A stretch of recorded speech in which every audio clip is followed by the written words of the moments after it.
Welcome, Neogenians, to Dawn of the New Earth. Today we're talking about a hidden war between light and darkness before the creation of the Earth. And this war is still happening right now within all of us, within your mind, within the psyche. So we're starting a new Gnostic book today. I mean, it's not new, it's an ancient Gnostic book, and once banned by the church, but it's new for us. We haven't read it yet. It's called the Paraphrase of Shem, and I'm really excited to talk about it to you today because there is so much very interesting information in this. And like I said, this is very applicable to our lives today as we discuss this hidden war between darkness and light and understand ourselves and our own psyches in the context of this war, because the cosmic battle is reflected in the inner battle. So this is going to be great, my friends. I'm really excited to start this with you. Let's talk about Satan and God, light and dark, and this eternal war that rages even today. So make sure you like and subscribe. And if you enjoy my work, consider becoming a member on Patreon. I'm an ex-Christian and I'm bringing hidden knowledge to the world to raise consciousness. And when you hit like and subscribe and become a member, it helps me spread more information around. I appreciate it. So hit the join button below this video. You can see all the stuff that you get. You can access to our members only videos. There's a new one every week. We're having a new members only video right after this, actually, called What Happens When What Happens When the Right Hemisphere of the Brain is Removed. It's very interesting. And it points to an immaterial existence. So that's going to be great. You can access to our Discord server, a lot of great stuff. So just check it out. Also, I want to remind you two things. First thing, my new book, Meta-Rationalism, The New Science of Mind. This is my second book in the Neogenian series. It is out and available right now, and it explores the mathematical nature of reality and your eternal self. How you can understand this rationally and logically. The link is in the description of this video. But not only that, but my third book is available for pre-order right now. Same link in the description. Cosmogenesis, The Awakening Universe, which explores the evolution and transformation of all reality as us understanding ourselves. So check that out. The pre-order link is in the description along with all the other links. All right, let's get started, my friends. So we have a great one today. We're talking about the Paraphrase of Shem. What is the Paraphrase of Shem all about? Like I said, it's an ancient Gnostic text once banned by the church, and it's about a war, a hidden war of light and darkness before the creation of the material world that also mirrors the light and darkness in you, the God and Satan within all of us, the war before Earth that's still happening in your mind. So we're going to pull up this book called The Paraphrase of Shem, and we're going to get started right away. Now, I want to mention to you, if you want to read this, a lot of people ask, where can I read this stuff? Where can I find it? You can read all of this for free on gnosis.org. All the Nag Hammadi texts, which is where a lot of the Gnostic texts were discovered in 1945, December of 1945. They were buried near the tombs of Egypt. Very interesting story behind all that as well. I wish I had some time to get into that right now, but I don't really. A lot of interesting facts around the discovery. Anyway, you can read this all for free on gnosis.org. It's a great website. I highly recommend it. Fantastic site. So let's start. The Paraphrase of Shem. So you know the drill. What basically happens is I'm going to read some highlights and then explain it as we go forward. Where is it? There it goes. Okay. So it says about the unconceived, and it begins by saying, the paraphrase about the unconceived spirit, what Dakius revealed to me, Shem, according to the will of the Majesty. So right away, there's a couple things that we have to answer. First of all, we have to answer who the heck is Dakius and who the heck is Shem? Because we're going to find out that the Paraphrase of Shem is all about this being called Dakius that is revealing hidden information to Shem. So who is Dakius? Well, Dakius comes from a word that just means male child, but he very likely represents Seth and Jesus Christ. So I'm sure you know who Jesus is, but if you don't know who Seth is, let me explain real quick and why this is so important and why this is so critical. According to many of the Gnostics, So first of all, Seth is one of the children of Adam and Eve. Most people haven't heard about Seth. Most people have heard of Cain and Abel, but they had other kids as well. And Seth was one of their children. They had Cain, Abel. They also had Seth. So according to the Gnostics, Cain and Abel weren't the true children of Adam and Eve. According to the Gnostics, the evil satanic creator god of the world, because Gnostics believed that the creator of the world was an evil being, satanic being, Yaldabaoth, the Demiurgos, which is the god of the Old Testament, the god of the Bible. He forced himself on Eve. And out of that unholy union came Cain and Abel. So Cain and Abel, according to Gnostics, weren't really from Adam and Eve. They were from the unfortunate forced copulation between the evil creator God and Eve. Now, Seth, however, was from the union of Adam and Eve. So why is this important? This is important because according to the Gnostics, Adam and Eve were originally one being. And when Yaldabaoth, the evil creator god, trapped them on earth, he divided them in two. And most of Gnosticism is describing it. Most of Gnosticism is a battle between ignorance and knowledge. And Yaldabaoth, the evil creator god, is constantly doing things to try and get people to be ignorant or keep them from learning the truth. This is, for example, why he floods the world, because people were becoming too smart. He floods the world. He tries to get rid of them. This is why he says, don't eat from the tree of knowledge. And why he separates Adam and Eve. Because we also have to remember, in Gnosticism, everything is symbolic. Everything is symbolic in Gnosticism. We're not meant to take this at face value. So Adam and Eve represents faculties of the mind. So Adam kind of represents mind or thought in general. And then Eve represents, you could think of it like thinking. So you can think of Adam representing thought, Eve representing thinking. In Gnostic texts, the exact word is called epinoia. Eve is associated with epinoia, and epinoia means like purposeful thinking, self-thinking thought, intuition. These are all different characterizations that it has been given, but what it essentially means is the ability to reflect on the self. So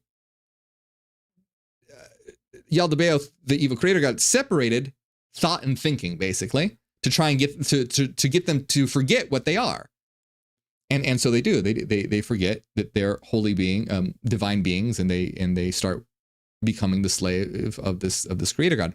But when they have a child, Seth represents the union of Adam and Eve, which means Seth represents the reunification of those two faculties of thought and thinking, or mind and epinoia, or purposeful thought. So in other words, what Seth represents is the ability to understand one's divine nature. And also, by the way, according to the Bible, Noah is a descendant of Seth. And so all of us are descendants of Seth, because according to the Bible, God wipes everyone out except for Noah. Gnosticism is a little more nuanced than that, but long story short, basically everyone, all human beings, are descendants of Seth. And so what this means is that we come with that ability that Seth has, and so we have the ability to look within and discover our own divine true nature. So that's why Seth is so important. In fact, a lot of the Gnostics were called Sethians. I mean, I don't think they were called Sethians back then, but that's what a lot of people who study this, historians, call that particular group of Gnostic Sethians. That's how important Seth was. Now, a lot of Gnostics believed that Jesus was the reincarnation of Seth, that Seth incarnated as Jesus, because what was Jesus trying to do? According to the Gnostics, it's not about sin and salvation. It's about trying to get people to realize the divine within themselves. So Seth comes as Jesus to tell everyone, hey, the kingdom of heaven is within. So we have Dakius, which means male child, and is very highly likely This represents Seth and Jesus Christ. So he is a divine messenger. And throughout this, he's going to be revealing truths to Shem and guiding him through a very interesting mystical experience. So that's who Dakius is. Who is Shem? So Shem, let's see. Shem is a figure. So according to the Bible, Shem is a son of Noah. But remember, in Gnosticism, everything is symbolic. So this is really a dialogue between Dakius and Shem, which is really representing a giver of knowledge and a receiver of knowledge. So Shem in this symbolism is the one representing the individual that receives divine knowledge and mystical experiences. So in the Bible, he's just one of Noah's sons, but in the context of Gnosticism, Shem is more like a highly spiritual and enlightened individual who's given secrets about the nature of the cosmos and the battle between the forces of light and darkness and the soul's journey and transformation.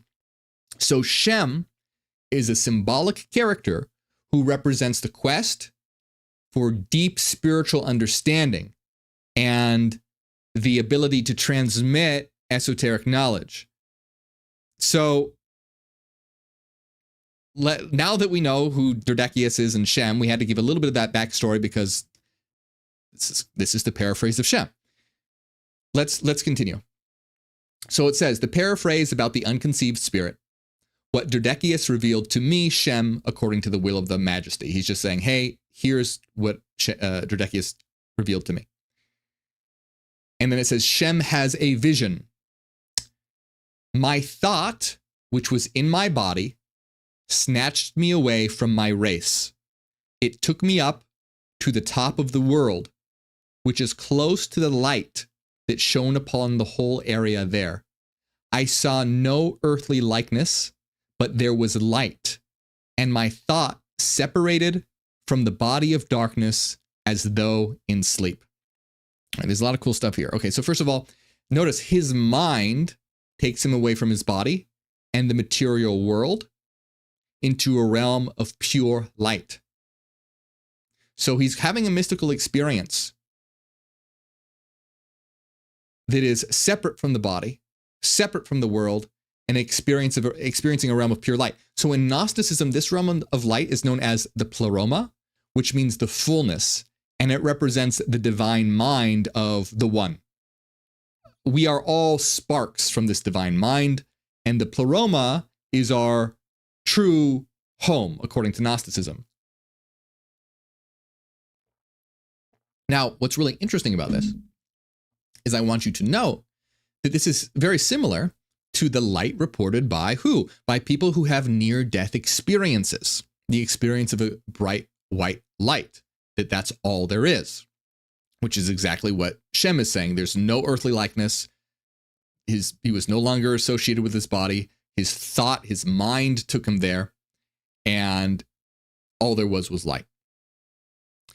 And so, like I said, very similar to NDEs, near-death experiences.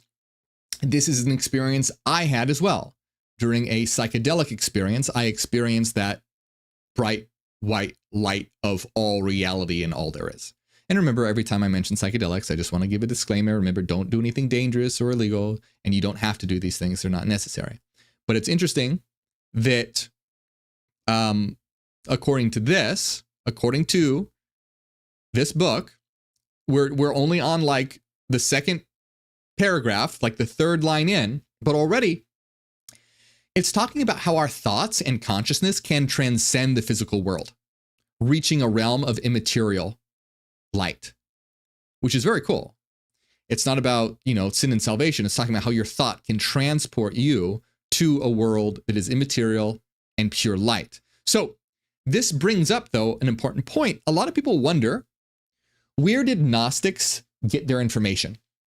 How did Gnostic? So Gnostic means comes from the Greek word gnosis, which means knowledge. So it means knowing, essentially. So a lot of people have heard the word agnostic. Agnostic means you don't know. Agnostics are those who don't know if a God exists or doesn't exist. There's atheists who say God does not exist. Agnostics who go, we don't know. Agnostic, no knowledge. And then Gnostics are the ones who know, the knowers. And so the question is, where do they get their gnosis? Where do they get this understanding?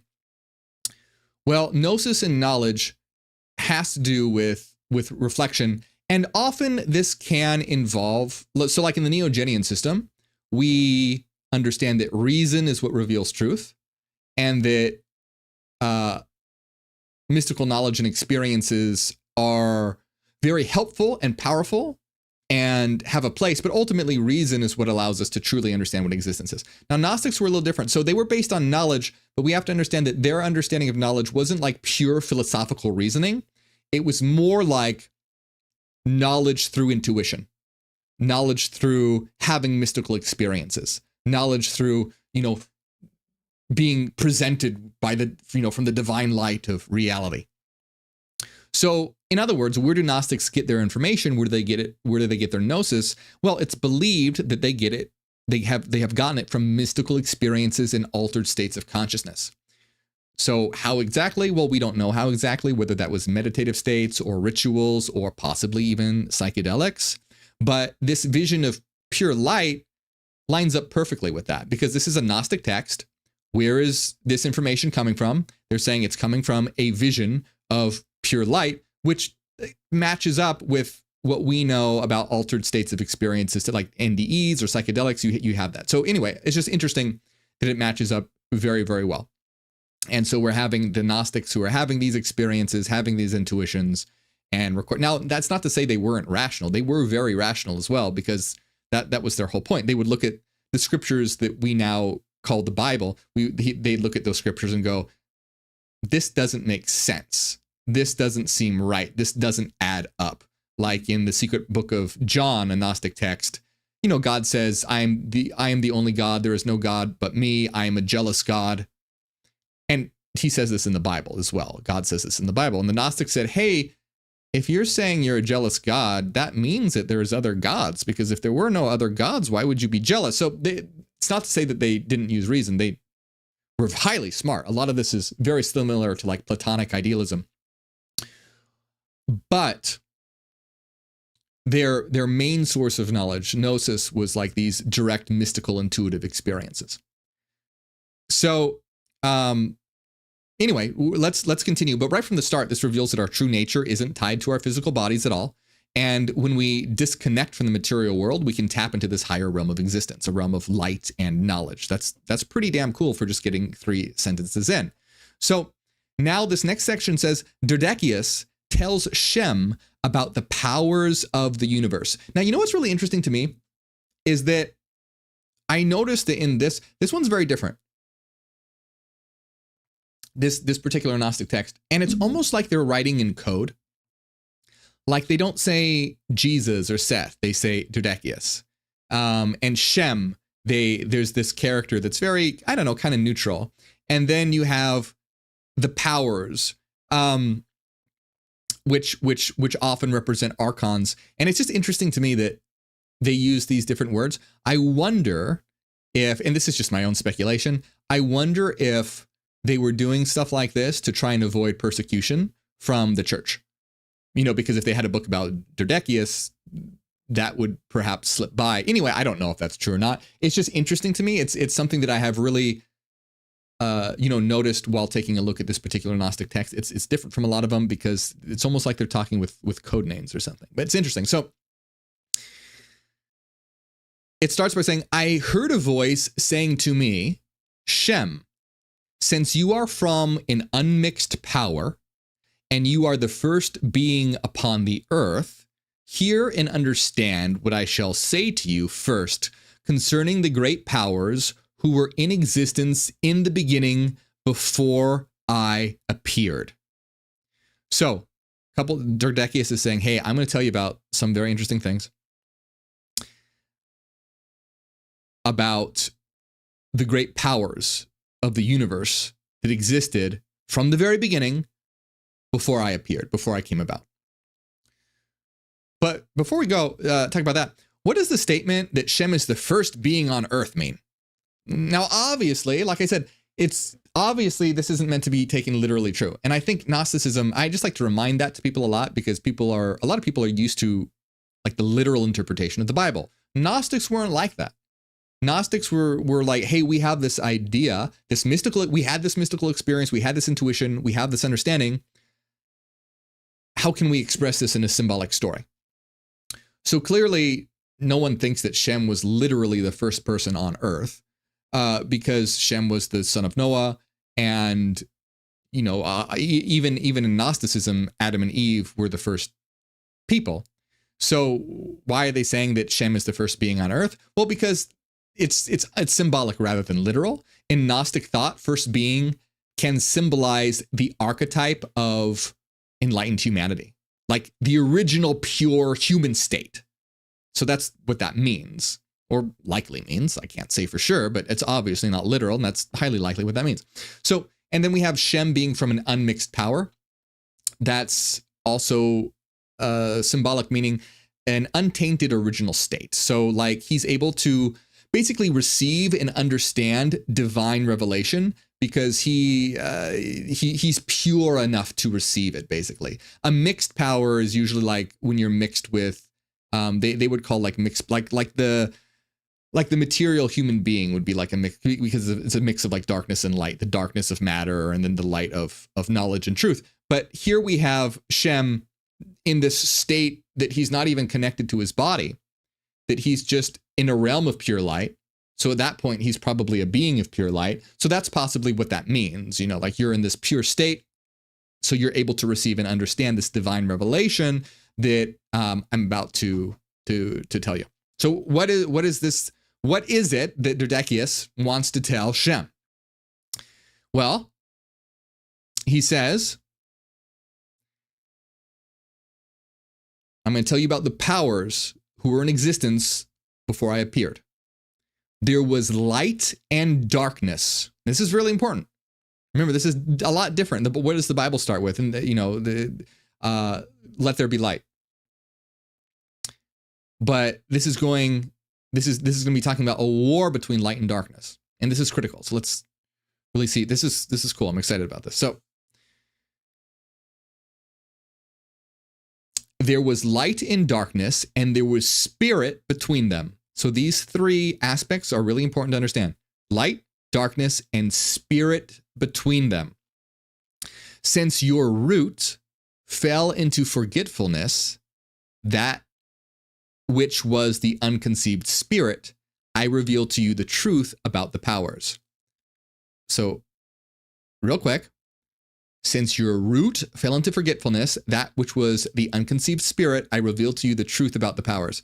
He's saying, since your root, what's a root? A root is the source, right? The source of something is its roots. So that's the source of something. So since the source of what you are, which is the eternal spirit, forgot,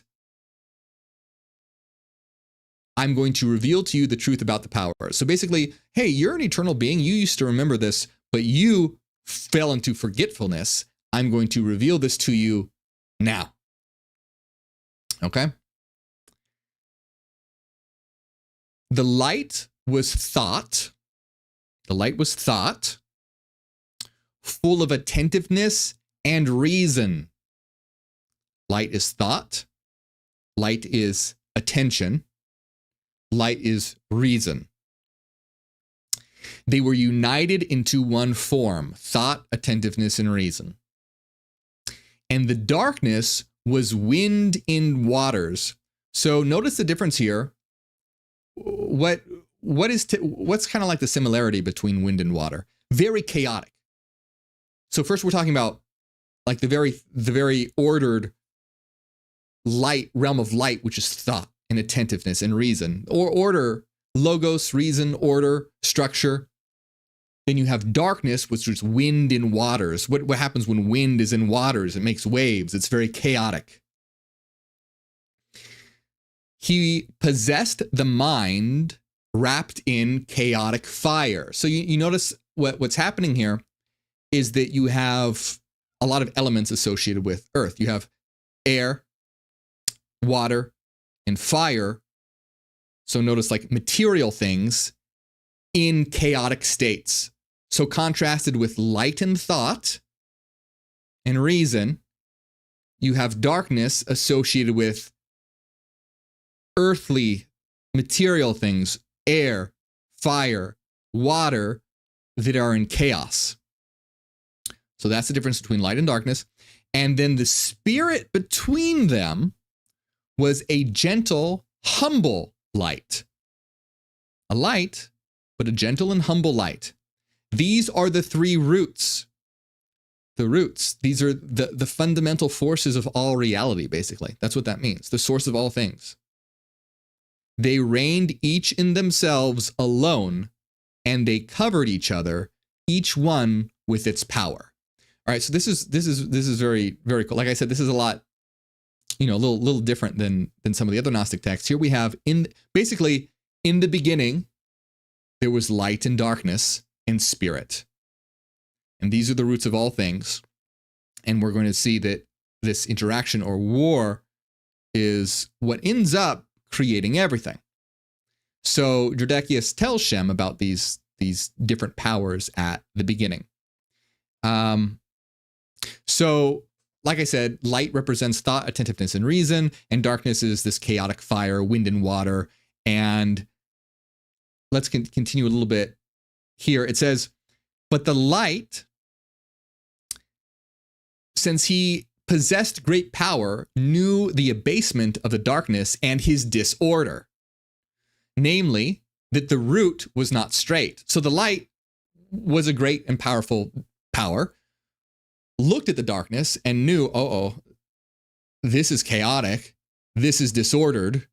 The root is not straight. It's chaotic. The crookedness of the darkness was lack of perception, the illusion that there is no one above him. So this darkness was a ignorant being that lacked perception, that believed that there was no higher power above it. So now we're directly getting the association of this darkness with the God of the Old Testament, which the Gnostics would look at as Satan.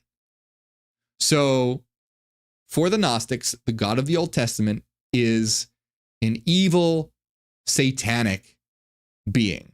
Now, they didn't literally call him Satan, but he pretty much, like the Cathars did. The Cathars just straight up said, hey, this is the devil.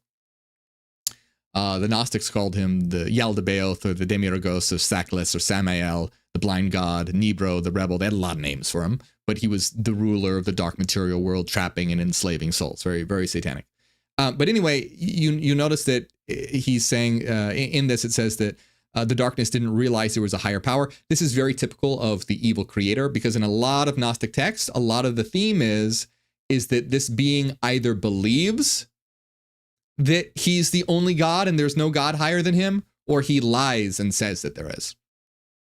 There is no God but me. I am the only God. You shall have no other gods but me. I am the one true God. No other God exists but me. And God is constantly saying this in the Bible. I'm the only God. There is no other God, blah, blah, blah. Very, it seems like a lot of insecurity there. He's just constantly being like, I'm the only one, okay? And he gets really pissy if you say otherwise. So basically, the light is looking at this darkness and going, oh, there's a problem here. This stuff is really disordered. It's crazy. It's filled with crookedness, and it's ignorant. It thinks that that there's nothing higher than it. And as long as he was able to restrain his evil, he was covered with the water, and he stirred. And the spirit, so now we're talking about spirit, and the spirit was frightened by the sound. He lifted himself up to his station, and he saw a great dark water, and he was nauseated. So this is really important. Remember that the spirit is like a gentle, humble light that exists between light and darkness. And notice it doesn't really like the darkness very much. Like the darkness is starting to stir, and spirit gets scared. And when he looks at it, he gets nauseated, ill. Ugh. Like, oh, I don't, this stuff is scary and gross, basically. And the thought of the spirit stared down, and he saw the infinite light, but he was overlooked by the putrid root, and by the will of the great light, the dark water separated. The darkness came up, wrapped in vile ignorance, and this was in order that the mind might separate from him, because he prided himself in it. Okay, so there's something really critical that I want to get across here before we move on. We have more to get to. It gets really interesting, but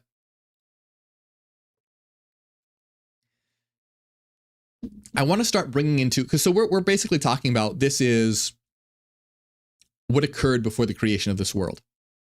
Basically the three fundamental powers of light, darkness, and spirit.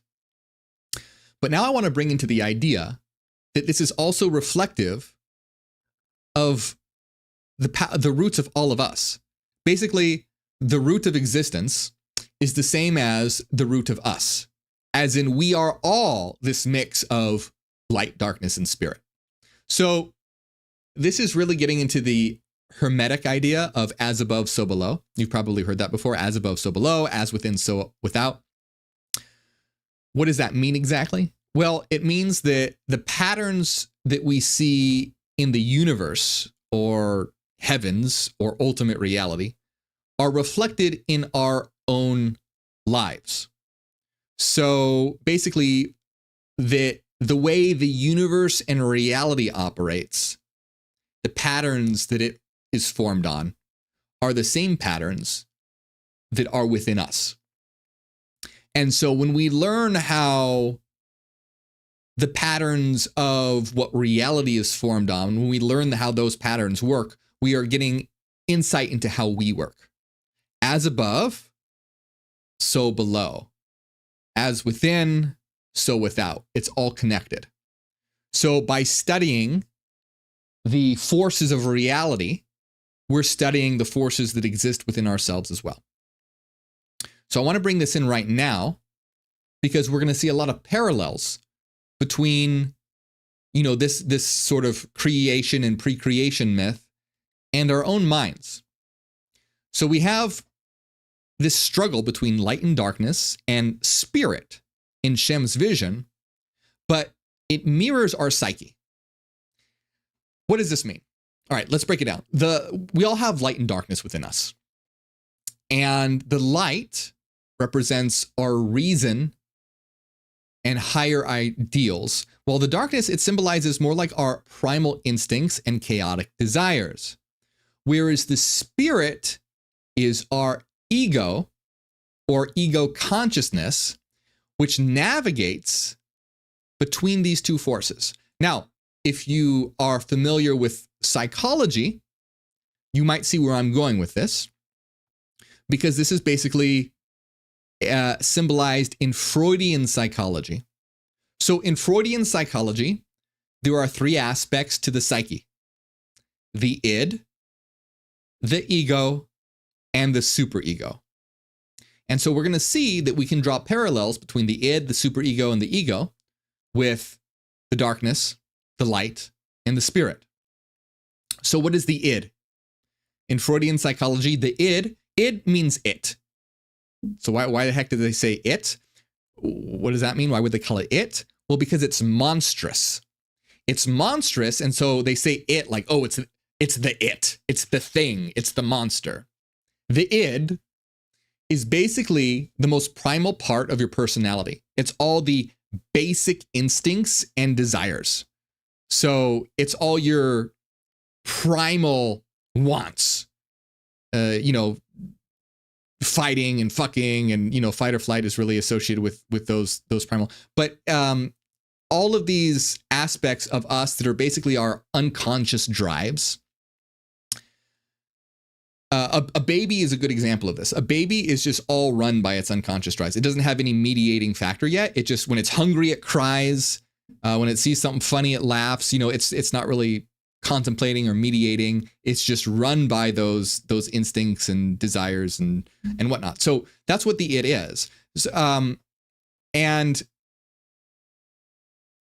you can imagine have you ever seen those cartoons where someone's trying to make a decision and they'll have a devil appear on one of their shoulders and an angel appear on the other one of their shoulders? And the angel is trying to convince the person to do the good thing, and the devil's trying to convince them to do the bad thing. Well, here, the angel represents the superego, which we'll talk about in a minute. The darkness represents the id, and the person in the middle who's listening to both of these represents the ego. So basically, the id wants what it wants right now, which means, like, for example, let's say you're on a diet, the id just wants to eat all the junk food. Or if you're trying to get some work done, the id wants to skip work and go play video games. It's all about instant gratification without thinking about consequences. Now, the superego is the complete opposite of this. The superego is the part of your personality that is highly moral, and it's the learned aspect of basically what you've been taught is good. You've been conditioned to think certain things are good, certain things are bad, and that people should behave a certain way and certain should behave other ways. It's the ideals and rules that you've learned from society and your parents and culture and all that. It's all the ways that you feel you should or are supposed to behave. And so that would be the angel on your shoulder. The superego wants you to do the right thing. The superego wants you to eat healthy and work hard and be kind to others. It's about following rules and perfection. Now, the ego, this is the part of your personality that sits in the middle, and it's your consciousness, and it listens to these two. It's basically is the intermediary, and it balances the demands of the id and the superego to make realistic decisions. Because here's the thing, you can't be perfect all the time, and you can't be an animal all the time. There are some times when it's okay to engage in indulgent things, and there are other times when you should abstain from indulgent things and work on your health or your diet or write your book or create your song or do whatever it is that you're trying to do. So the ego is the mediator between the devil and the angel on your shoulders. It listens to both sides and it makes a decision that satisfies, that's satisfactory. So it can even like wheel and deal. Maybe you might have instead of eating a whole slice of cake, maybe you eat a piece of cake to satisfy the id, and then go jogging for 5 miles to satisfy the superego. So the reason why I'm bringing all this up is because this is really very reflective of this idea of light and darkness and spirit, where you have light, which is about reason and order and higher things, and then you have darkness, which is about chaos and the material world, and then you have the spirit, which is like in between the two, trying to figure out what the heck to do. It's the mediator between the two. So let's see.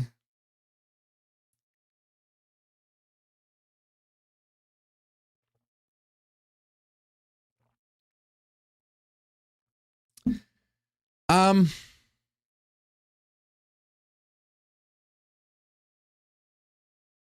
just looking at my notes here. Okay, so we have light, right? Let's now with that in mind, let's get back to, by the way, there are, if you don't like Freudian psychology, which I don't blame you if you do, because don't like Freudian psychology, because a lot of his ideas were kind of crazy. You can also interpret this in a Jungian lens as well, where the light represents the higher self, the ego still represents the ego, and then the darkness represents the unconscious. And this makes a lot of sense as well, because the darkness would represent the unconscious. And this is why spirit would be scared of the darkness, because your ego is often scared of your unconscious. It's scared of the shadow. That's why it put all that content in the shadow. But anyway, I digress. You see, it's even even more apparent when the darkness is obviously the shadow and the light of the higher self, and then the ego between the two, represented by spirit. So light sees the disorder in darkness and tries to address it, but darkness isn't aware of any higher power. So let's read this. It says, when the darkness stirred, the light of the spirit appeared to him. When he saw it, he was astonished. So the darkness was starting to make some chaos happen. And then the light of the spirit appeared, and he was astonished. He was like, holy shit, there's something that exists that's better than me or higher than me. It says he did not know that another power was above him. And when he saw that his likeness was dark compared with the spirit, he felt hurt. It's kind of cute. I don't know. So I don't know. I feel kind of bad for the darkness. The darkness is there being all chaotic and evil and stirring around. And the light of the spirit appears. So remember, this isn't the light of light. This is the light of the spirit. Remember, the spirit is like the ego. So he saw the light of the spirit. And remember, because the spirit's the humble light. Like the little light, basically. You have the big light, which is like the higher self, then the little light of the ego, and then you have the shadow of the darkness of the unconscious. But anyway, first of all, darkness was like, oh, what the, I didn't know that there was someone else above me. And he looks at the little light, and when he saw that the way he looked was dark compared to the spirit, when he was like, oh man,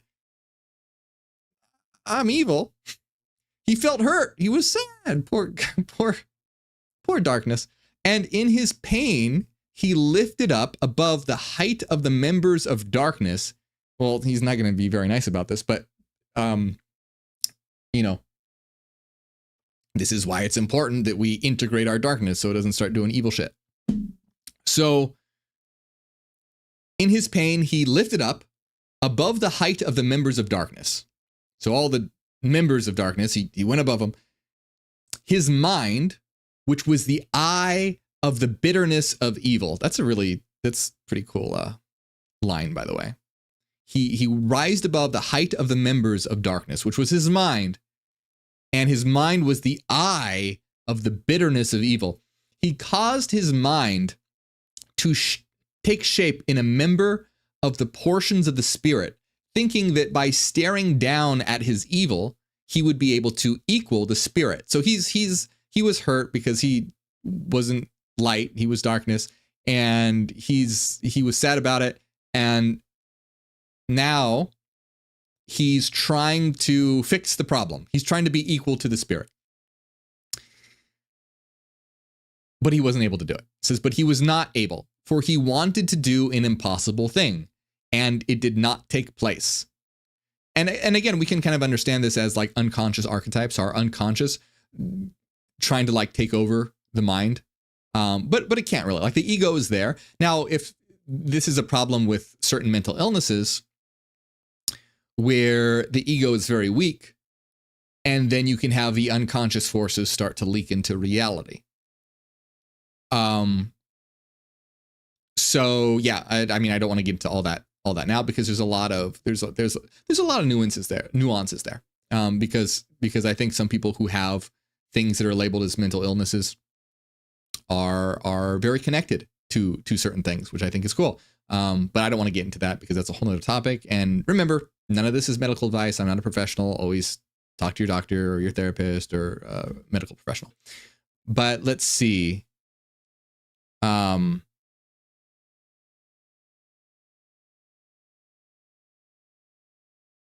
So he's trying to be like the spirit, but he wasn't able to, for he wanted to do an impossible thing and it didn't happen. So in order that the mind of darkness, which is the eye of the bitterness of evil, might not be destroyed, since he was made partially similar, he rose and shone with a fiery light upon all of Hades. that the equality of the faultless light might become apparent. For the Spirit benefited from every form of darkness because he appeared in his majesty. So, very, very metal. This is a very metal scene, or reminds me of something like Lord of the Rings or something, where he's jealous of this light. This darkness is becoming jealous of this light and is trying to become as powerful as it. And so what does he do? He shines with a light of fire upon all of Hades. So instead of, you have this like the great light, order and reason, and then the little light, which is a humble light, but still light. And then you have darkness, which is like, oh, fuck, turn up the heat and shoot, flames shooting everywhere, pyrotechnics. A lot of it's like, well, it's not really the same thing, but that's what he's trying to do. Let's see. So let's break this down a little bit. We basically have here, the Spirit is not the greatest. And remember that in this, the light is seeing the disorder in the darkness, and it's trying to bring it balance. And the darkness is ignorant and believes that it's the highest power, and it's causing chaos. And the Spirit is caught between light and darkness, and it's experiencing this fear, nausea from the conflict. Now, you'll notice this is, again, it's very similar to like the id, the ego, and the superego, where you're sometimes in the middle between this battle, this conflict. And again, we can do it in a Jungian sense, the higher self, the ego, and the shadow self, or the unconscious.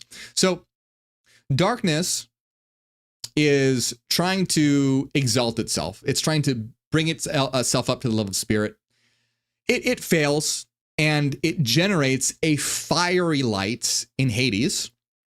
But this just reveals its flawed nature, because it's not true light, it's chaotic fire. So it says, and the exalted infinite light appeared, for he was very joyful. So now we have the infinite light, not just the little light of the Spirit, but the infinite light. And he was happy. And he wished to reveal himself to the Spirit. And the likeness of the exalted light appeared to the unconceived Spirit. I appeared. I am the Son of the incorruptible infinite light. I appeared in the likeness of the Spirit, for I am the ray of the universal light. So this is cool. This is nice. It's really interesting. So the infinite light wants to reveal itself to Spirit, right? Yeah. The infinite light wants to reveal itself to Spirit, the little light. And how does and this manifests as Dakius, or Seth, or Jesus. I mean, come on, really, that's what we're talking about here. But it manifests in the form of Dakius, the son of the incorruptible light. And so Dakius is going to appear to Spirit to prevent the darkness from overpowering it. So what's this all about? And this is really cool. So Dakius representing Jesus. What does Jesus really represent in Gnostic beliefs? Well, Jesus is more like a messenger, and so we can understand it in terms of Christ consciousness.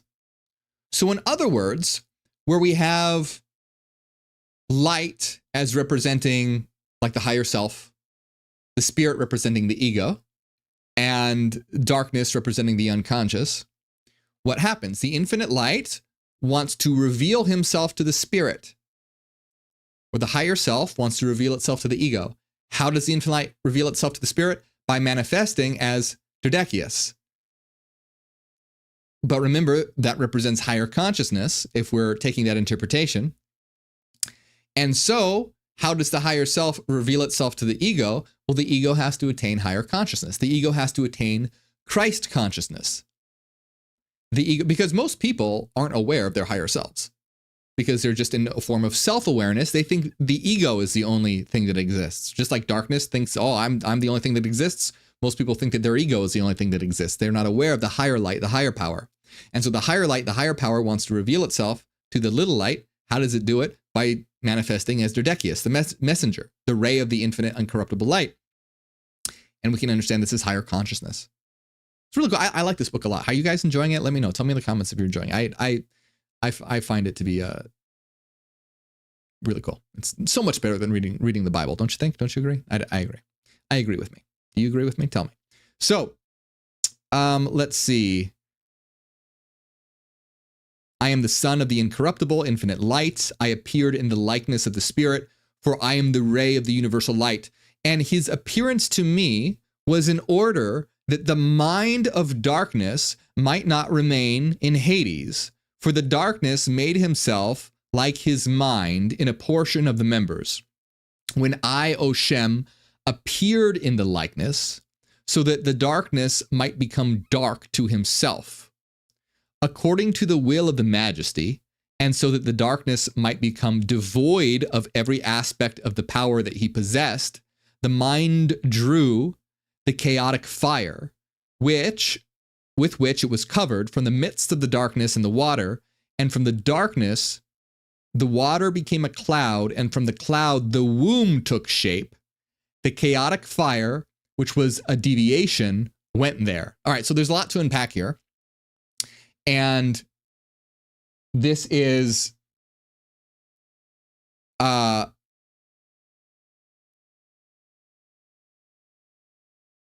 sorry, I'm just looking at where we're at. So a lot to unpack here. You have the higher light wanting to reveal itself to the little light. It does so in the form of Dakius, or higher consciousness. And it wants to do so that the darkness might become devoid of all its power. So again, we can think of this as like making the unconscious conscious, bringing darkness to light. Carl Jung said, until you make the unconscious conscious, it will direct your life and you will call it fate. So it's causing you chaos. And the enlightenment is about transforming darkness into light, from bringing darkness into light. So as you shine the light of consciousness onto darkness, darkness becomes part of consciousness. It lights up. It no longer has its dark power. You have power over it. Essentially, you're bringing it into your consciousness. So this is really a lot of analytic psychology. It's a lot of depth psychology here going on, which is very cool, and which is why Jung was so interested in Gnosticism. Did you know Jung was the one who bought a bunch of the Gnostic texts? Some of they're called the Jung codices. Jung bought a bunch of them. He was responsible for that, and he used to wear a Gnostic ring on his finger. Anyway, a lot of cool stuff there with this association between psychology and these stories, which makes sense because remember, how did the Gnostics come to this information? Most likely through altered states of consciousness and mystical experiences. So they were experiencing their own inner workings, their own mind, in a very powerful way. But anyway, this light appears to darkness. And so what happens? Well, the light causes the chaotic elements to separate. Remember that light is an ordering function. Light's about order. So it starts to shine on darkness. And so it kind of starts to order the darkness in a certain way. The chaotic elements start to separate. Water becomes a cloud and it forms a womb. And then the chaotic fire moves into this womb. Now, this is quite interesting as well. I really like this text. So a womb is being formed where the chaotic fire then enters into the womb. And what the next section is, and this is going to be a really interesting section, says darkness ejaculates mind into the womb of nature. So we had the water forming a cloud that forms a womb, and then the chaotic fire enters into the womb, and then the darkness is going to ejaculate mind into the womb of nature. And that's going to be very interesting, but we are going to get to that next week because I think that we talked a lot today, and there's a lot to unpack here. So I want to know what you think. I mean, the whole idea here is about understanding this battle of light and darkness. We're just getting started. There is a lot in this Gnostic text. And what I really like about it is not only is it highly interesting, I really like the way that it's being described. And I like I think that it makes the comparison between the psyche really clear. I think it's really easy to see it in this particular Gnostic text. So anyway, tell me what you think. Next week, we will continue this by reading Darkness Ejaculates Mind into the Womb of Nature. And as always, my friends, I have a lot of playlists on a lot of Gnostic topics, so check out my playlists. Follow me on Spotify, Dawn of the New Earth on Spotify. And check out my new book. Remember, my new book, Meta-Rationalism, The New Science of Mind, is out right now, discussing the mathematical and eternal nature of reality. And my third book, Cosmogenesis, The Awakening Universe, that's available for pre-order. The links are in the description of this video. We're going to have a members-only video where we're talking about what happens when the right hemisphere of the brain is removed. It's a very interesting answer and points to an immaterial reality. And if you want to be a part of that, you can. Just become a member here on YouTube. Hit the join button, or on Patreon. You can check out all the different perks. I really appreciate it, my friends. Helps out the channel a lot. I'm going to give a big shout out to everyone who supports, especially Renaissance Fairy Cassidy, Angela, DB, Nuselina, Christopher Smith, Eon, and Vanessa Moon. Thank you very much.